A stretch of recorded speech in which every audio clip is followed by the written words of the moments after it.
Do you dream about your next trip? You're in the right place. On the Time to Talk Travel podcast, we come to you weekly to share places to go and what to do when you get there. Let's dive into this week's adventure.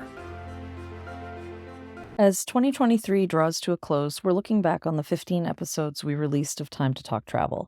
What started out as a nostalgic group of friends and travel writers desperately seeking a sense of community turned into a weekly show talking through a variety of travel topics, sharing best practices and the mistakes we've made along the way. For our 16th episode, we wanted to share snippets of the topics we've covered so far. If you missed the episode, check out the show notes for a link to listen to the whole discussion.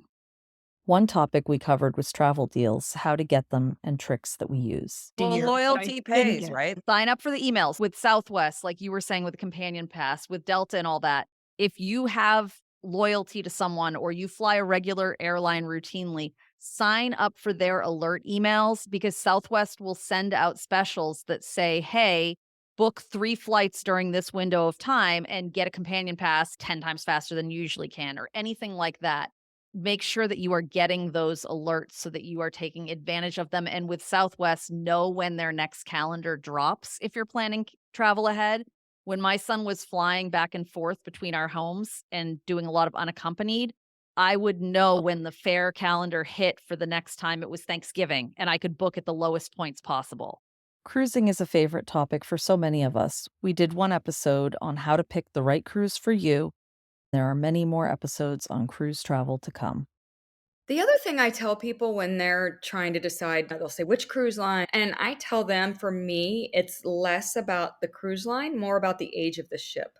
I 100% agree with you. And sometimes I don't even trust the star ratings entirely. I'll look at the star ratings, but I've been on ships that were 4 that felt like a 5 and 5s that felt like a 3. You know, when a ship is run, it makes everything a little less nice. I always try and book on the newest, most recently renovated ships. That's really important.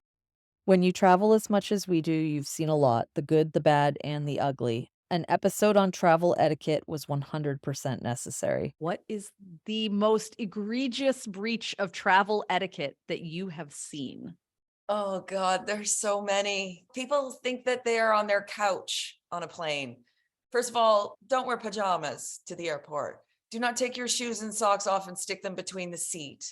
Change your baby's diaper regularly. Don't clip your toenails or your fingernails. Nothing that you should be doing in your bathroom should happen in an airplane. People don't see the people around them and think that they are in their own personal bubble. And that goes for a lot of things. It goes for a lot of attitude, goes for a lot of actions, and manners apparently are gone for a lot of people once they walk into the airports. Yeah, I could go on forever, but I'm sure these guys have got a few experiences as well. It's one of my worst flights ever. I was flying to Israel and I had a middle seat, which for a long flight like that, really not good. I was trapped next to this guy who was flossing his teeth in his seat, like with halitosis too. And it's after every meal, after every snack. I understand he was trying to keep up with his oral hygiene. However, that is not the time or place to floss your teeth. And it was just a lot. Go to the bathroom. Do bathroom things in the bathroom. For me, it's people on their speakerphones. Use earbuds, please. I can't tell you how many personal conversations I've heard. The stuff people share, oblivious to the fact that I'm right behind you and I'm hearing both sides of this conversation. It's fun, but sometimes crazy talk. And then when they get on the plane, somebody doing it with a movie or their child playing a game, just use your earbuds. For me, one of the things I've seen a couple people do that I don't understand at all is the speaker, like the portable speaker playing music in the airport. You're not the airport departure area DJ. No one wants to hear your music. And the other one is really, really stinky food. I understand that you have to eat. I understand there are limited choices in the airport, but it might not be the best time to grab a clam chowder to bring on the plane or something. I remember someone eating a seafood platter next to me once, and I can't remember if I was pregnant or not, but I definitely wanted to puke. Yeah. So. The sandwiches with onions for me. Yeah. Just hold the onions for us on the plane. It's a totally different topic, but why is it that every airport is selling chili dogs and really stinky oniony tuna fish sandwich? Like everything that you would not want to have on a plane is exactly what they sell in an airport for you to bring on a plane. It's a conspiracy. One episode focused on taking the kids out of school for travel and ended up diving into a lesson on teaching them responsibility. They have to understand, I'm doing all this work for you to go, and then pass it to them. You figure it out. If you need to be away, what do we have to do? You read the handbook. Can't be all on me. It's a skill you have to develop. Research in general, there are so many times the internet is at their fingertips. As they get older, they come to me with a question. I'm like, I'm pretty sure you could find that. Why don't you go try and find it and then tell me your answer and I'll tell you if it's right. Because they need to be able to proactively look for things as adults. And this is a great way to teach them to double check the dates. Go find your school calendar and check it. Or they'll ask me, oh, what's going on this week? We have a shared family calendar on our phones. Go look at it. Don't ask me. You have it too. Yeah. And I even do that with the travel part too, right? Like the negotiating getting out of school is good. Now my college age kid is booking his own flights. He can navigate airports. And when he was 11 or 12 and we were traveling, I'd be like, okay, show me where the gate is. Find the gate. Because at 14, he was traveling by himself all over the world. These are the life lessons. When you travel, make sure that they're understanding all those things. We know what they're learning, but do they understand the gift of being able to see and do things that not everybody gets to do? One of my personal favorite episodes was all about travel mistakes, ones we've made, ones we see a lot of people making, and how to avoid them. I've traveled a few times recently where I've made the reservation with a travel agent. We're all kind of travel hackers, and I do my research and I maybe find the best rates, but I'm willing to spend the extra $50 to then make the reservation with a travel agent friend, because the times when I have been stranded, when a flight's been canceled or a hotel doesn't pan out to be what it was supposed to be, then I've got somebody on the ground at home who can get on the phone and make all those calls. I travel with protein bars. It's just my thing because then I know I'll always have a snack. And I did get stuck in another part of Iceland. It was a luggage hut, and we were taking a travel bus between Blue Lagoon and our next hotel to Reykjavik. And we got stuck there for almost a full day. We ended up walking in a blizzard to get back to our hotel because the bus couldn't move. The roads had shut down. But I had 15 protein bars in my backpack, so I was super popular in there, and I wasn't worried about starving. As business travelers, working while traveling is something we encounter frequently. Our episode touching on this topic was filled with tips and tricks we've learned over years and years of travel. Ciaran, I know that you're in a different end of the spectrum. Your husband and yourself are business owners. You can work from anywhere. We're not all tethered to a desk in a physical location anymore. But I know that you've said some really interesting things about how you get writing done and where you work from. So what are your big tips for traveling and working? It's a blessing and a curse, because the fact of the matter is that you don't have to ask your boss for days off. You don't have to ask for permission to work from far away, but you have to be very disciplined and you have to have a good plan. There's no such thing for us as a vacation. We are always working. So that means we always have to worry about Wi-Fi. My husband has a lot of meetings. He's constantly in meetings, and those meetings often go longer than planned. If you're somewhere and you're booking a reservation for dinner, or you're booking a tour, or you're booking a ferry to an island, make sure that it's not anywheres within hours. Those meetings that tend to go on forever, because they will, and you will miss the boat. And that has happened to me. Seriously, I feel you from the perspective of the person who usually ends up having the meetings who go long. For me, on the business travel end of things, I think loyalty in general worked well. Picking a brand and kind of sticking to it, especially with hotels, made me feel like I knew what to expect every night. I had some pull if there was an issue to get it fixed, or to go to someone because they see how many more upcoming stays I have booked and how many times I've stayed. Those were big ones for me. Wi-Fi, of course, always something to be aware of. I would bring Skyroam. We can borrow it from our local library. So you may have that available to you as well if you're listening to this. Skyroam, it can connect up to 10 devices, and it's a mobile hotspot for Wi-Fi. but our local library has one that they lend out for up to a week at a time with your library card. And sometimes there are libraries of useful things in different communities I've been in, especially cities, where you can borrow things like that or rent them from other people. Definitely look into that if you know that it might be iffy and you might need a little extra bandwidth, or if you're bringing all the kids with you and you don't want to compete for the bandwidth of the cabin or whatever you've booked. It's a good option. I have extras of everything that I normally have to travel with. Chargers, the extra plug-in thing that provides me with extra USB outlets, headphones. They don't leave my suitcase. They are in there every time I pack. I never take them out because my biggest fear is getting somewhere and realizing that I don't have one of the things I need to do my job. And so to take that down, everything stays there. I don't touch it. It's not home stuff. No one else touches it. They all know. Memories that we can look back on are key. We dedicated an entire episode to travel journals and taking photos on vacations.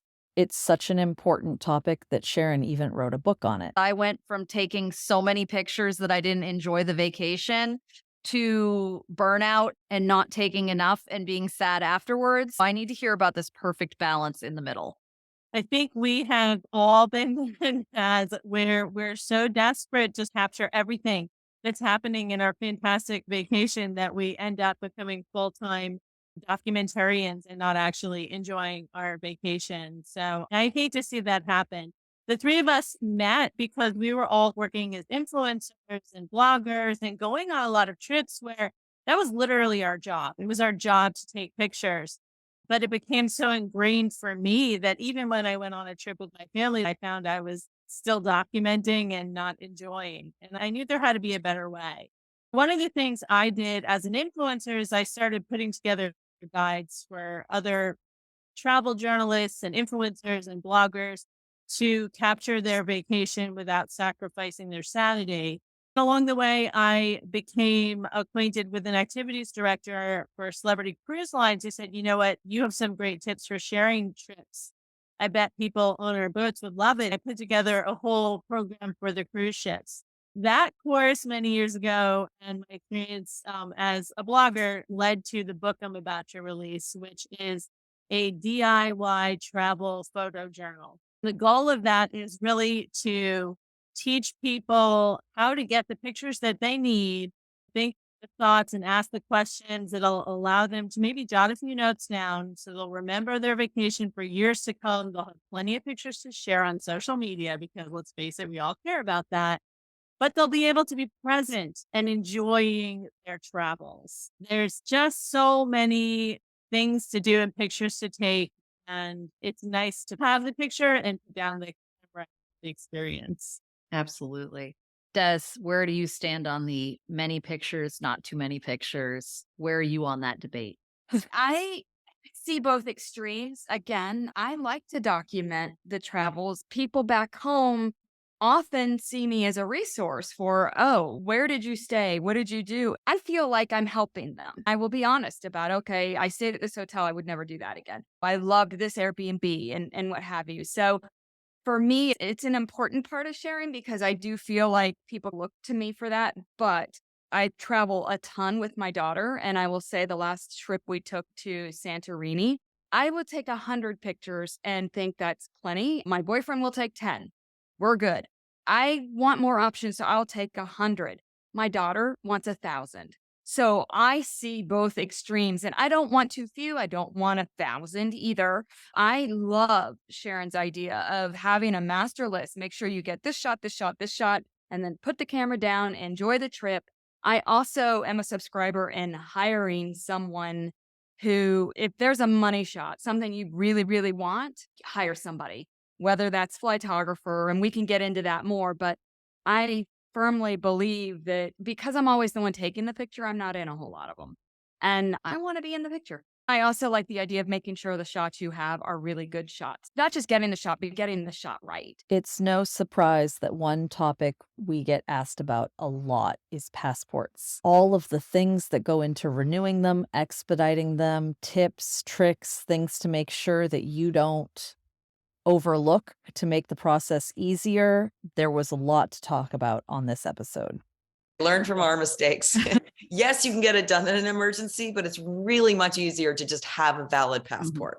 So if you're not going anywhere, still get it done. Have it ready to go, because that's not why you don't want to be able to travel. Do you know what I mean? If you want to be able to just pack your bags and go and be ready for it. Even with expediting a passport, people may see that phrasing and think, oh, I'll use this service to do it, or I'll do it through the postal service and pay extra. And even those expedited services that used to be, you'd get your passport in 3 weeks, are taking significantly longer. I would urge people who have imminently upcoming travel within the next couple of months to really think before they send everything off to get expedited through a third-party service. Do it somehow that you can keep track of where it is and how it's going. On our very first episode in September of 2023, we talked about set jetting, the idea of traveling to see places where movies and TV shows were filmed. They've made a little industry around it, which happens in a lot of these areas where big films are shot. Ciaran, I know you have a ton of experience planning trips around places you've seen in movies or heard about in books. I have been to a lot of different places where movies were shot. I don't know that I planned the entire trip around, but definitely I've planned days and certain destinations. I too went to Dubrovnik. It was a must do for my husband, who's a huge Game of Thrones fan. One of the nice tips I picked up while I was in Dubrovnik doing that Game of Thrones tour, which I will use even when I organize my own future set jetting tours, was the tour guide had great photos of every kind of iconic scene in the location that she pulled out as we got to the vista. It was so helpful to have that photo to visualize, oh, I see, I'm standing in the same place where the Red Keep was. I'm not the biggest Game of Thrones fan, but my husband was in absolute heaven. Another natural topic for us was unique places to stay. That conversation quickly took a detour to places we would never stay. We all learned that Desiree was the most adventurous. It's funny because I think that all of us are travelers. And so we've all stayed some pretty crazy, unique, amazing places. And it's almost normal for us. I did want to also bring up, there are a few places that I would never stay. As a travel writer, they've been pitched to me or I've seen them come up in my feed on Instagram. There's a couple of experiences where you can sleep suspended over a gorge, like from a tent. And I've seen these pictures No, of ma'am. places. That is my absolute worst nightmare. And whenever I see that one come up in my feed, I'm like, never, never. No, I just was curious, like what you guys would never do. Have you done that, Desiree? I haven't done it, but I would in a heartbeat. My husband would. Yeah. I worry a little now about, I often have to go to the restroom in the middle of the night, and that could be an issue. Okay, where do you go?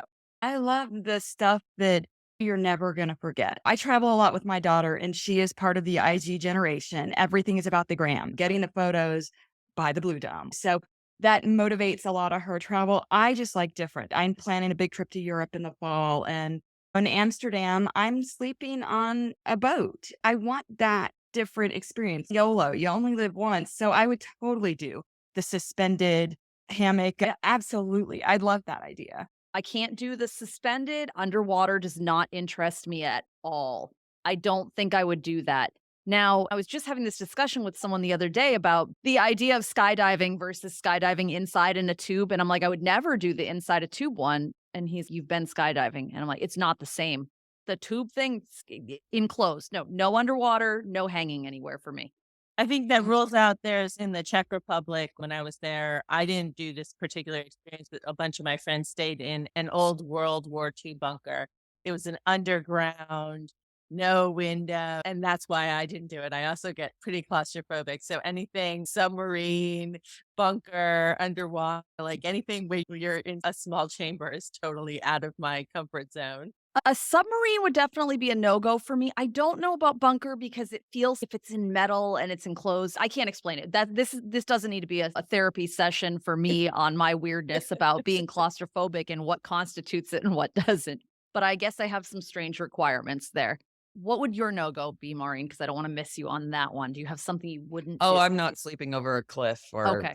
hanging from Okay. anything. No. So most of us are in agreement on that. We will let Des check it out for us. On our spooky travel podcast, we all came to a consensus on the scariest destination. First of all, let's go back for 1 second, because if you're listening to this podcast and your entire purpose for listening was to get out the scariest place to go, or the place that there was most likely to be something, go to Queen Mary. That's the consensus. Go. We warned you, but go. And then tell us about it. We want to hear about it. Let us know what happened. Exactly. Because we don't mind hearing about it. We just don't want to be subjected to it. As we head into 2024 and at least 52 more episodes of Time to Talk Travel, we've made a few resolutions that are guiding our new year. So my resolution is to always have a trip on the books. So by New Year's Day, whether it's one small 3-4 day trip every, or maybe a week-long or 2-week-long trip every 6 months, whatever. I need that for my sanity. So to always have a trip on the books. That's my resolution. I have a resolution that's like the lose weight resolution. Travel more, pack less. Every year I make that resolution. Do I pack less? No. But that's always on my list for my travel resolutions every year. This has been another episode of Time to Talk Travel, brought to you by #travels.com. You can keep in touch with us between episodes by checking out our site, joining our newsletter, or connecting with us on social. We've always got the information you need in our episode notes. Until next time, happy travels, and thanks for being a part of our trip.